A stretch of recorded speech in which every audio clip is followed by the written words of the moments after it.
Bonjour à tous, c'est Jules et aujourd'hui on va vous présenter notre dernier investissement. Donc là vous voyez cette petite rue, c'est une petite rue à sens unique avec très peu de passages en plein cœur d'une petite ville de banlieue proche de Paris et on est à 5-10 minutes du métro à pied. Donc c'est parti. Donc le local c'est tout ça. Vous voyez bien? Donc voilà, vitrine, ici c'était un local commercial avant avec, je sais pas si on m'entend, c'était un local commercial avec des bureaux. Donc on a installé un digicode pour faire l'arrivée ici.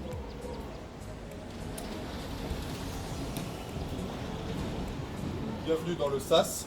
Donc on a divisé en deux appartements. Dans le SAS il y a un petit peu de bazar, je m'en excuse. On a mis un placard ici pour la femme de ménage. Et on va visiter le premier appartement tout de suite.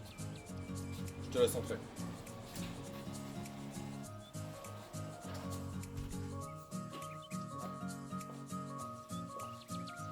Donc initialement, c'était un local commercial avec deux bureaux pour des médecins, professions libérales, etc. Sauf qu'il y avait les deux bureaux et au milieu, il y avait une salle d'attente et un couloir qui menait à une cuisine. Nous, on a détruit tous les murs et on a redispatché à notre sauce.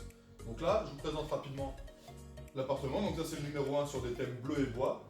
Avec le lit, un radiateur de très bonne qualité, ça c'est important pour réduire les consommations électriques, ça chauffe très bien. Ici, on avait une fenêtre avec un hublot un petit peu bizarre. On a mis un rideau sur toute la longueur pour fermer, un placard avec un rideau. Et ici, en fait, on a une grande vitrine vu que c'était un local commercial. On a mis des rideaux et ce qu'on va faire, c'est qu'ici on va mettre un petit bureau qu'on a déjà, donc on n'a pas ramené. Comme ça, on a une bonne lumière pour travailler. On a des prises ici. La télévision, toujours sur un bras articulé pour pouvoir l'orienter en fonction de là où on se trouve dans la pièce. Un petit miroir pour contrôler le style en partant. On met toujours les instructions dans un cadre. Je ne sais pas si vous pouvez voir ici. Ensuite, la cuisine. Voilà. On met toujours une machine lavande séchante. Ça nous permet aux clients de laver et de sécher. Et nous, ça nous permet de réduire la place que ça prend. Et la salle de bain ici. Voilà, il n'y a pas grand chose à dire, mais la salle de bain est dans le fond.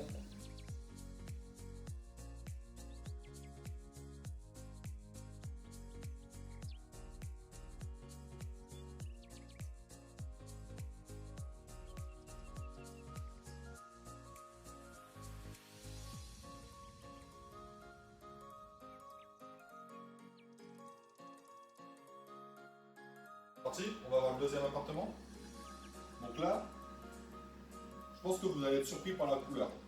Ici, des teints bleus, bois, c'est très sympa, c'est assez classique, c'est joli mais c'est assez classique. À côté, on a été un peu plus dans l'originalité. Je ne vous ai pas montré aussi. On a mis bien sûr des boîtiers à clés à code. On va laisser les clés ici. Là, le locataire, il rentre le digicode, il rentre le code ici, il récupère ses clés, il est autonome. Donc ici, sur l'appartement 2, les teintes qu'on a choisies, c'est des teintes de noir foncé gris. Enfin, gris foncé noir plutôt. Donc je vous laisse un petit peu apprécier.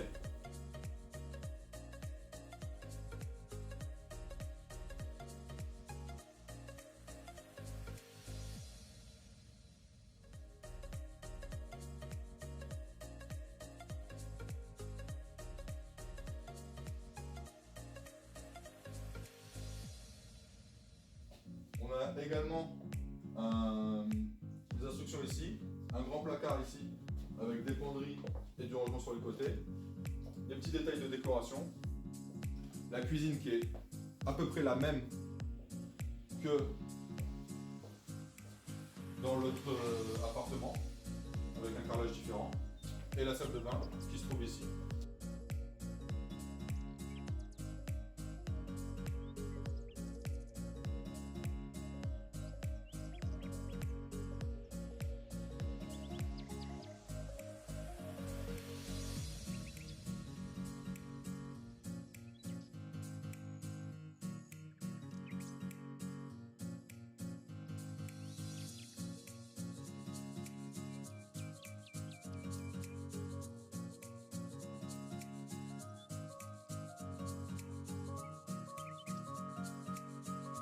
Donc voilà, là, on vous a un petit peu présenté les deux appartements. Maintenant, je vais vous parler de ce que vous aimez le plus, les chiffres. Donc, ce local commercial, il était affiché à 260 000, on l'a acheté à 220 000. Donc déjà une belle négociation pour les deux fonds, parce que c'est jamais facile de négocier. Il faut savoir que la négociation elle a duré à peu près 6 mois. Après, donc 220 000, avec les frais de notaire, on est monté aux alentours de 240 000. Et on a eu pour à peu près 60 000 euros de travaux avec l'architecte d'intérieur qui s'est occupé de la division et de la décoration, plus le chantier et l'ameublement. Donc au total, on est sur une enveloppe globale d'environ 300 000 euros. On ne les a pas dépassés, c'est sûr. Et on estime qu'on va pouvoir louer chaque appartement entre 70 et 80 euros par nuit. Et ici on sait qu'on fait des remplissages aux alentours de 27 nuits par mois. Donc, je vais prendre ma calculatrice tout de suite et vous allez vite comprendre les chiffres. Donc on est à 27 nuits x 2 appartements x 75. 27 x 2 x 75. Ça fait 4 000 euros de chiffre d'affaires par mois. 4 050. Tu vois bien? Et comme crédit, on va avoir 1 300 euros par mois. Et après, avec les charges de copropriété, électricité, internet, allez, on va dire que maximum, on va être à 1 600 euros par mois.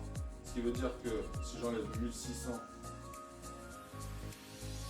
on sera à 2 450 euros de cash flow. Donc voilà, on est tranquillement aux alentours de 2 000 euros par mois de cash flow avec cette opération-là. Et en plus, ça nous permet d'avoir un patrimoine qui, là, dans l'état actuel, a une valeur aux alentours de 400 000 euros. Donc si on revendait, sachant qu'on a fait la déclaration et qu'on a l'accréditation pour faire de la location courte durée, donc c'est légal, c'est 100% légal. Si on revendait avec la rentabilité, avec le fait que ce soit 2 studios en très bon état, on serait capable de revendre ça tranquillement à 400 000 euros. Donc déjà on a 100 000 euros de plus-value latente, en plus des 2 000 euros qui vont tomber tous les mois. Donc voilà pour les chiffres. Donc vous pouvez constater que même en Ile-de-France, même en proche banlieue, même à 2 pas de Paris, parce que là on est vraiment à 2 pas de Paris, on peut faire des belles opérations avec des beaux cash flows, faire des belles choses. J'espère que ça va vous inspirer. Et si vous avez des questions sur cette opération, vraiment sur la technique, sur approfondir les chiffres, je ne sais pas, toutes les questions qui vous viennent à l'idée, n'hésitez pas à les poser en commentaire et je me ferai un plaisir de vous répondre. Je vous dis à très bientôt, à dimanche prochain pour une nouvelle vidéo. C'était Jules, ciao.